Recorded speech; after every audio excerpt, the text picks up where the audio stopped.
Hello, everybody. Dr. F. Scott Field here, and I'd like to introduce you to our newest sponsor. The NPTE Final Frontier is the review course that I wish was around when I took the board exam. For those of you who know my story, it took me a handful of times to pass that exam, and quite frankly, I really wish I had an exam review course around, just like the NPTE Final Frontier. Check out their website, npteff.com, and use the code HET at checkout for 10% off to all of our listeners and fans.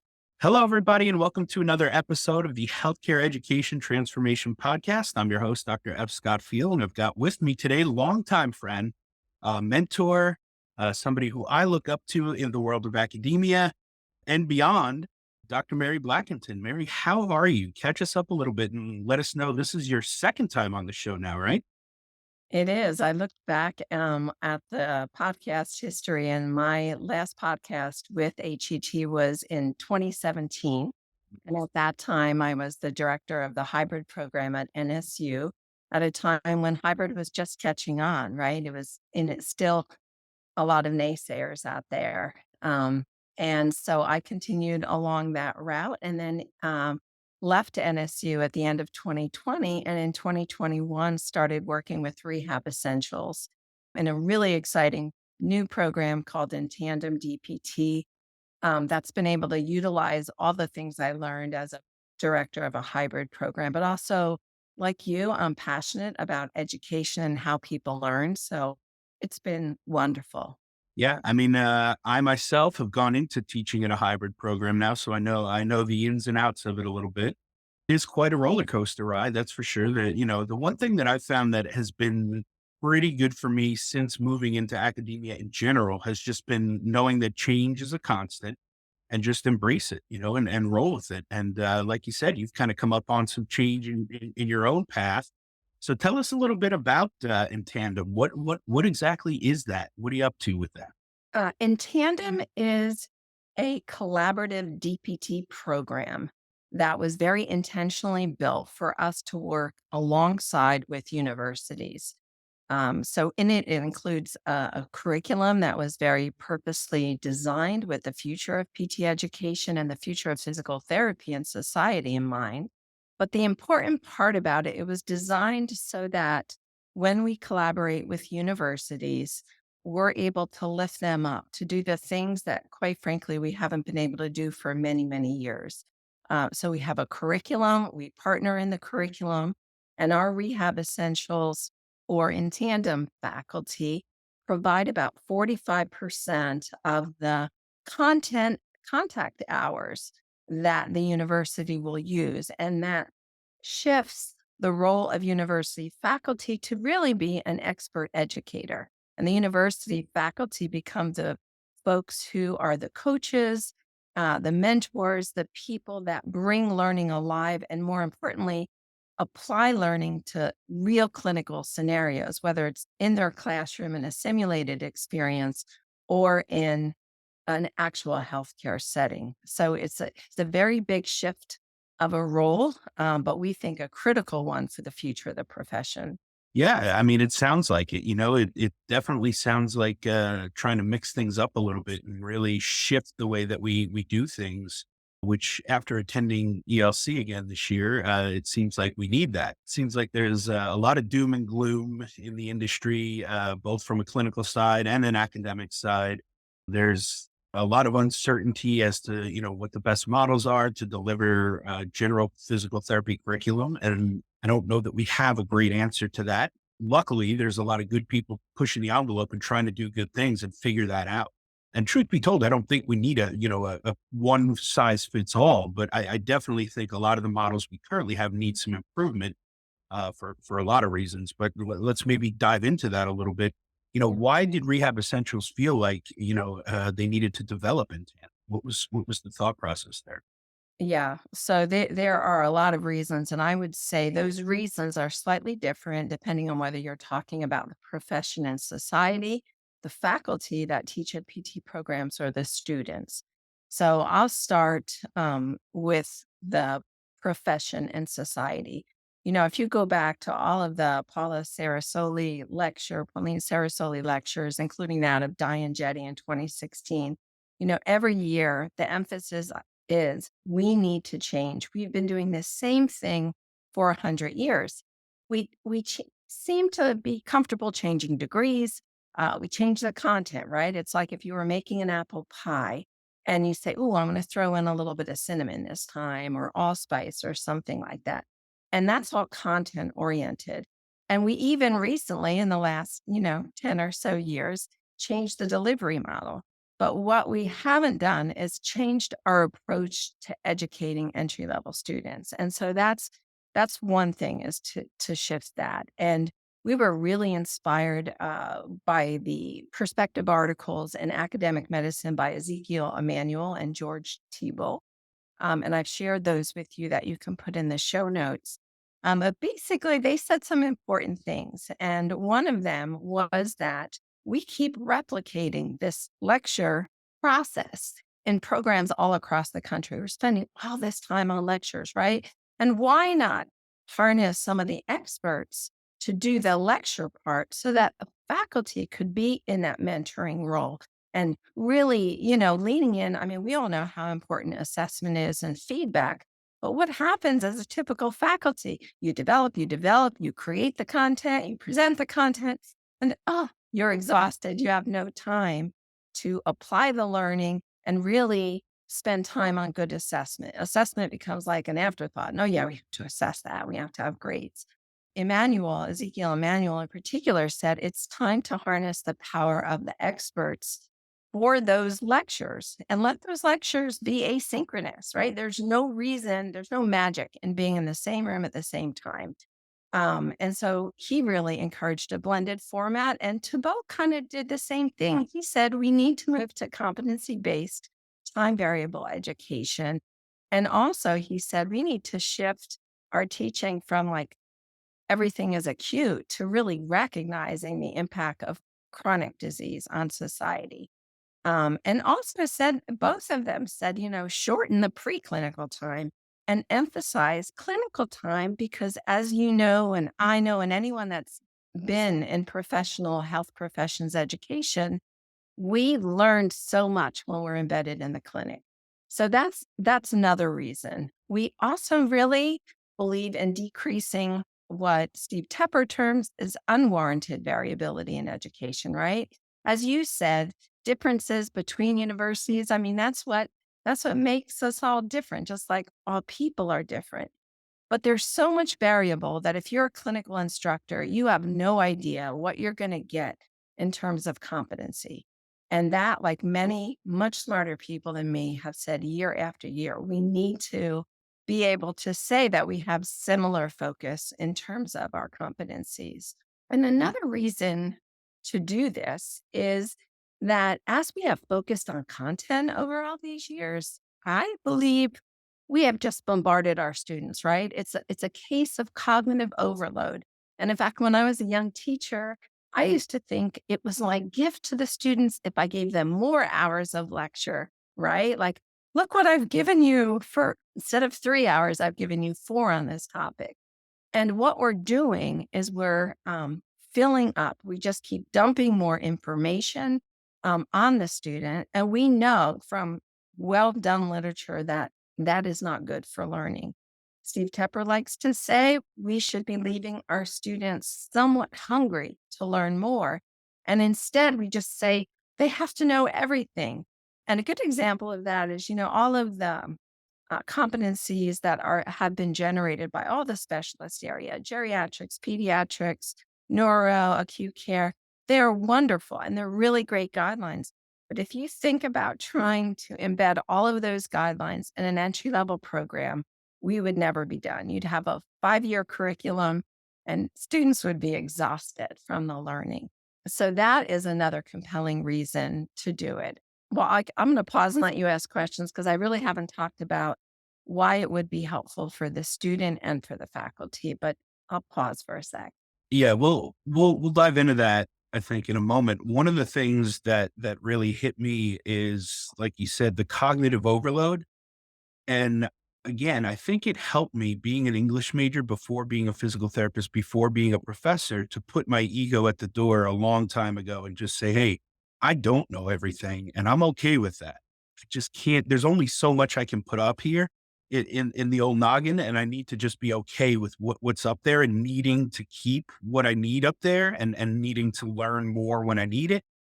And I think lifelong learning has to be looked at on a very individual, personal level to decide, because there's a lot of options out there that constitute lifelong learning. And so I feel like I'm doing that, whereas others are doing it different ways. And that's fine. Right. I think, like you said, if we leave a little bit of curiosity still on the bone, that'll help foster lifelong learning. And the bigger thing for me as of late, having attended, like we said, ELC, there was a lot of push for competency based learning. There's a lot of people trying to do that. Our university being one of them, we're looking to switch to that. And I think there's going to be a lot of universities following suit after this ELC. I can count at least 3 or 4 presentations on competency based learning this year. So it's good to see that, I think, especially in healthcare, not just physical therapy, right? We're taking Right. some pages out of other healthcare practitioners' books. But the other thing that I kind of saw that kind of ties in here was there was also a big push for educational research. And being an EDD nerd myself, that is kind of important to me because I'm more interested in the how we learn and how we can teach to that learning so that knowledge gets best transferred. The cognitive overload, coming back full circle, is if you do keep dumping too much, even for me, if I teach too much, I'm wiped out. I'm worthless by the end of a lecture or a lab, and I know the students are in an even worse position. They're sitting there, eyes glazed over. They're out to lunch somewhere. It's not conducive to learning. So for me, who came from rote memorization and trying to do everything that way through many graduate programs, realizing that was not learning, that wasn't a good way to go about things.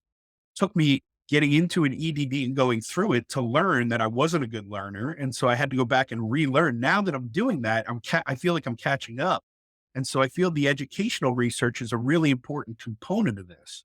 I'd like you to dive into that a little bit, if you don't mind. Like, where does the educational research stand with this? Like, obviously a lot of it is rooted in better education, Right. right? So where does that kind of give you foundation and give you backbone and give you the oomph to kind of push forward and say, hey, here's what we've seen, here's what we've learned through the research. We need to start teaching better, Right. essentially, and learning better, right? Students have a responsibility as well. And I think you kind of touched on that a little bit with their side of things. They've Right. got to do the work as well. They've got to put in the time, at least a little bit, right? We can't give them everything. Like you, I went through an EDD program, and through that, I really love learning about learning, right? And so in terms of educational research, I'm gonna answer this in a couple ways. First, in Tandem DPT was designed as a collaborative partnership with universities, not a single universities.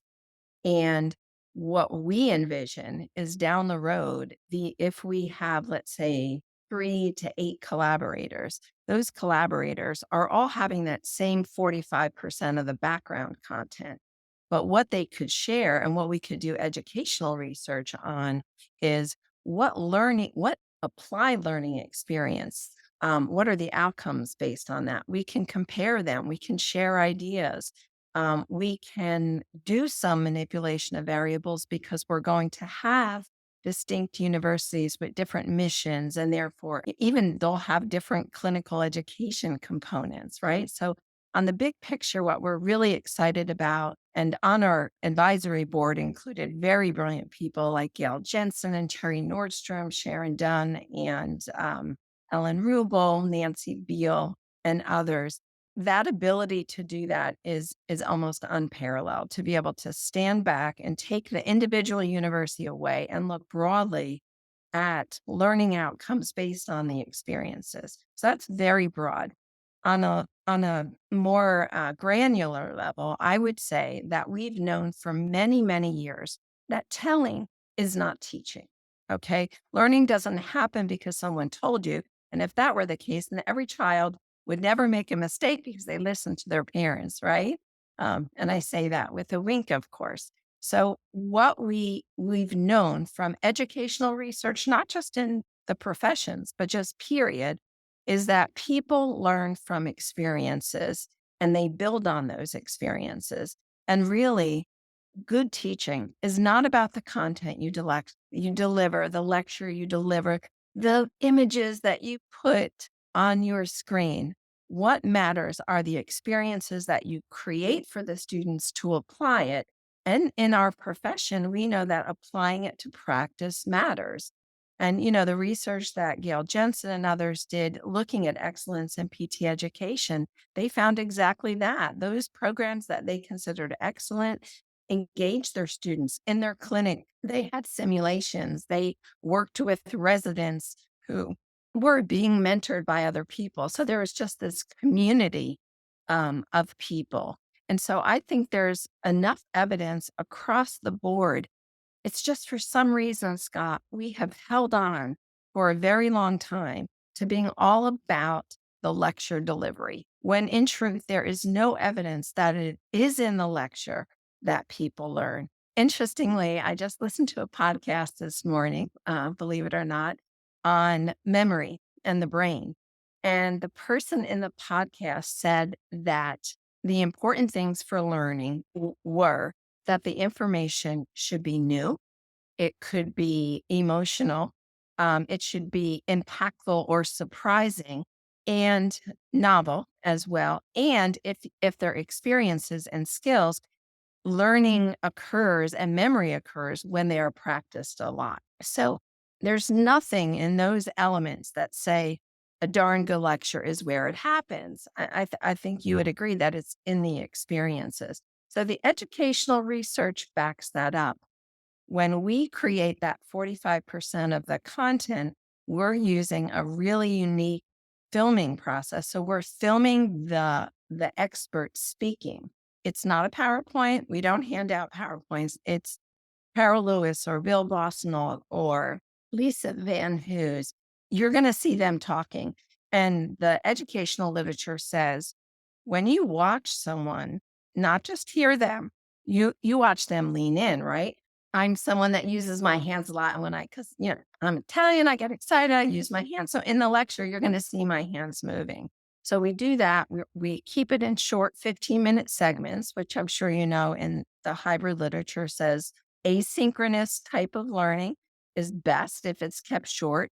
We also embed interactive knowledge checks. So the students have to stop, pause, answer a question. And because we have such a great editing team, um, it's all bookmarked. And so if someone gets an answer wrong, they can go back to an area and review it. And let me contrast that with what I did in the hybrid program at NSU that we did great things, but we did it differently. We did a voiced over PowerPoint. There might have been a question, but it wasn't an interactive question. Quite often, I would learn later, students put it on 2 or higher speed because they really didn't want to spend the time listening. And what they did is they printed the PowerPoints and they read the PowerPoints before the test.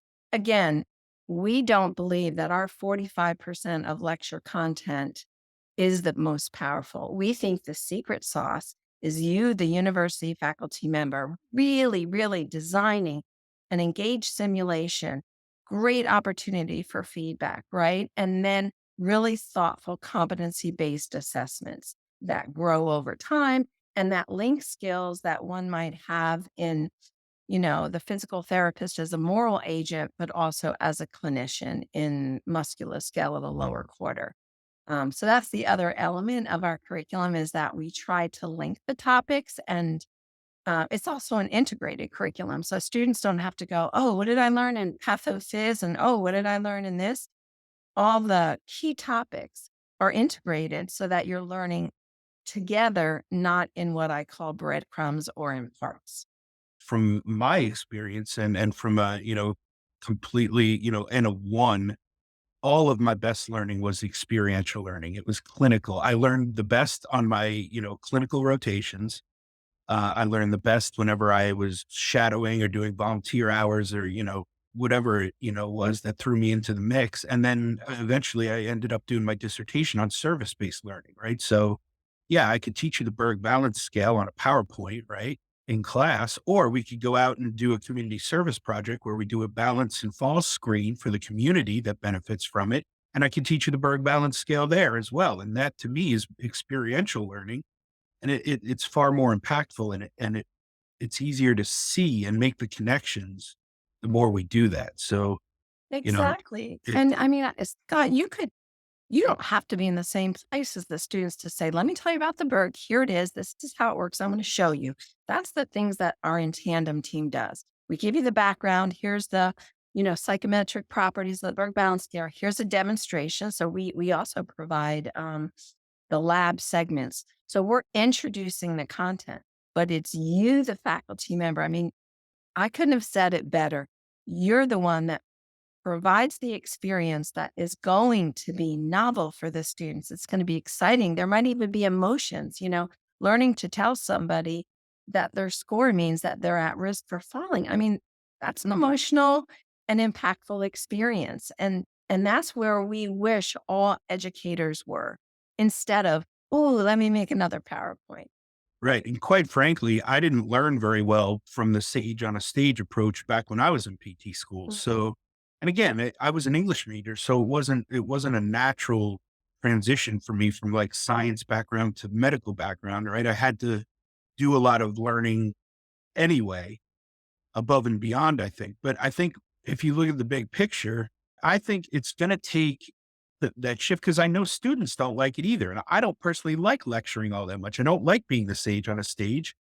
I'd rather, let's do the work beforehand. Let's come together and let's have a discussion. Let's talk about these things. Let's break them down. Let's see if we can make the bigger connections. Because again, this is not how I learned. This wasn't how I was doing things in the past, and that was not successful for me. So having now seen the other side and like, oh, okay, that's what a flip lecture looks like. Oh, okay. This is how we can flip the classroom, and this is how we can put more onus on the student to learn and come prepared, then have engaged dialogue, then put that to the next level and show them how to implement it clinically. It all makes sense to me now, and again, I feel like I'm playing a little bit of catch up. So I'm glad that we're seeing these things that are kind of, working through that. But like, take us through the big picture now. How does it work? Tell us how your program kind of fits in now. What does In Tandem look like from a nuts and bolts kind of component? So again, it is a collaboration. So it's not a product. Rehab Essentials has courses that universities use as a single entity. It is not that. It is an entire curriculum that has been developed with all the course objectives, with room for universities to put their specific additional objectives on it. For example, our first collaborator is a faith based university. And so importantly, they have faith based objectives that are added to that curriculum. And the university also decides the pacing of it. So we design the curriculum in 8-week blocks. So of the 29 courses, it was built as a 2.5 year curriculum, by the way, but it can be made longer or shorter. Every course is designed in 8 weeks. And that way, every 8-week block, there's only 3 courses. Going back to that cognitive overload, I think you get that. But we have that, and so we share the curriculum once we're in contract. We share the curriculum, but that's just a part of it, right? So we are in the process of finalizing all our filmed lectures and labs that they will have access to. We use Vimeo as the mode, so Vimeo can be embedded into Blackboard, Moodle, Canvas, right? So you're not going to a separate site. You can stay within your course management system at your university. But our collaboration is so much more than the curriculum. And that's what I'm really excited to talk to you about. So, the first thing we do is we have like a 6-point faculty coaching process. So, we feel that to make that shift from Sage on the Stage to an expert educator, faculty needs some development. So we've created this really cool faculty development program that will modify slightly for each program and their faculty. But it includes things like what is a curriculum and what is the role of the faculty, as well as what is the neurobiology of learning? How do your students really learn? How to create and foster engaged learning. We have an introduction to assessment, but then Steve Ambler is one of our experts that created an introduction to competency based learning. We would never force a university to select that, but should they choose it, which we encourage, we want them to be skilled in it because it's still kind of unknown, right, to most of us. One of the segments of the learning is about student success and coaching students and remediation, like all of that combined. Lisa Van Hoos calls that professional student development. So focusing on remediation being part of the process, not an end thing that happens when someone, fails or something. But importantly, we don't just provide it. We do these, we actually do it very similar to how In Tandem was designed. So the faculty that we're collaborating with, they get a brief 15-minute or so, 20-minute segment about a topic. So I did the neurobiology of learning, and they're asked some thoughtful questions that they need to come prepared to discuss. And then we have a synchronous Zoom session with those faculty. We help them apply those principles. How would you apply that in XYZ? And some of my questions with our first collaborator was, so you're a faith-based university. How does this concept lean into the faith-based instruction? So there's this ongoing faculty collaboration. We also in Rehab Essentials slash In Tandem, we meet. I've been meeting with the program director of our first collaborator for over a year now. And we talk about, how do you prepare students for a flipped classroom, which is the model they're using? What are some of the readings that might help faculty and students? We also support marketing to describe this collaborative process because, quite frankly, I've Scott, no one's done something like this. No one has truly collaborated. And then, of course, we meet prior to every semester starting and after every semester. The prior is to make sure everybody's on the same page. Do you have any questions?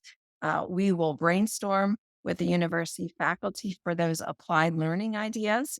So you might call me and say, I have this great idea about going to a senior center. What do you think? I'd be like, that's awesome. And we would talk about strategies.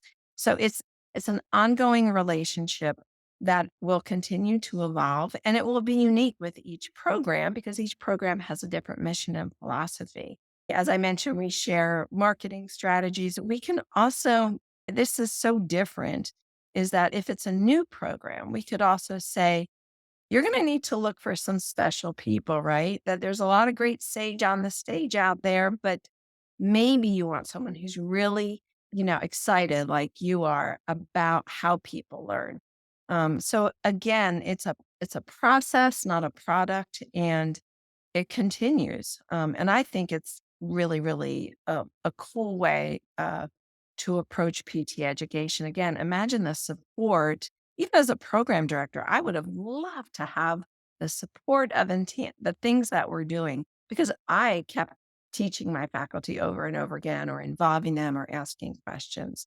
We even, besides providing content, we in our courses that are in the track about professional formation and health, society, and policy, we actually share some ideas for implementation, or here are the foundational articles that we use to create the content. So there's so much sharing and give and go. At the end of each semester, we're going to get feedback. And if there's things that need to change, our job is to be responsive to that change. Yeah, I mean, that is pretty amazing. It's all encompassing for sure, it sounds like, because I've been having this discussion a lot lately with, the CAPTI standard of wanting 50% of faculty to be terminal degrees. Okay, well, that seems very arbitrary to me because I've had DPTs with an OCS maybe or something like that come in and teach amazingly. And then I've had PhDs who didn't know how to teach at all. They were phenomenal researchers. They got their PhD because they could knock it out of the park with research, but teaching was never taught to them. They don't know how to teach. They're physical therapists first who did a lot of research and finished a PhD. Now, Mhm. there's some PhDs or EDDs, I would hope, for the most part, know some aspects of how to teach and they get better at it as they go. But, with some terminal degrees, that's not even in their wheelhouse. That's not something they want to do. That's not something they're interested in. They want to lead in on the research. They have to teach a little bit. So it's like, well, Well, are we and then almost be doing a honest. disservice? How much time do you have Yeah. for, you like where I taught? I wasn't in a Research One university, but even in Research One universities, the business of higher education is definitely a business more than it ever was before. And this model frees up, imagine that 40%, 45% of your contact hours have been done for you. Now you have time. Where are you going to spend that time? You might want to lean into educational research. You might want to do clinical research, or you might want to spend more time in the clinic, which, Jensen et al.'s article and research showed that faculty that keep their hands in clinical practice to some degree are more influential with their students. Also, service to the profession. I worked with faculty that said to me, because I would encourage service, get involved in such and such, academy. And people would say, listen, I am busy enough creating my lectures, updating them. I don't have time to be the secretary of the such and such academy. And that's a loss because as well as I do, we create amazing professional relationships. It builds, it helps you grow and learn just those connections you have on those committees. Those committees take time. Well, this affords the time. And in an R1 university, imagine that those individuals that you talked about, that their goal is really to, contribute to the body of knowledge in our profession. That's good because they're not spending their time lecturing. The idea they spend their time with the applied learning. So I think faculty are really benefit a lot. Although I'm going to be honest, and the people that I've talked to, both, about this program, prospective interested programs, and even some of my friends and colleagues that I used to work with, the first thing they do is say, I don't want somebody lecturing on my content, right? Like as if their identity is only in their lectures. And a funny conversation I had recently, I then asked my friend, so you like creating lectures and then delivering them and updating them? Oh, no, I hate it. Well, then why aren't you opposed to somebody else doing it? Right. And, um, and so for all of these reasons, I think it's the biggest pushback, quite frankly, that we've had is that faculty want to be in charge of the content. But just like Ezekiel Emanuel said, that's silly because that's not where the magic happened. Actually, the magic happens in the clinic. Let's be honest. And a shout out to all the clinical educators out there in the ACCEs and the SCCs for that very reason, because it's applied. And having taught in a problem-based curriculum where we were at this stage on the stage, I will tell you, students work harder a little bit because they have to consolidate information before they apply it in a active lab, but they learn really, really well. So anyway, those are other reasons I think that for faculty, it would be a critically important shift in the way they approach being an educator.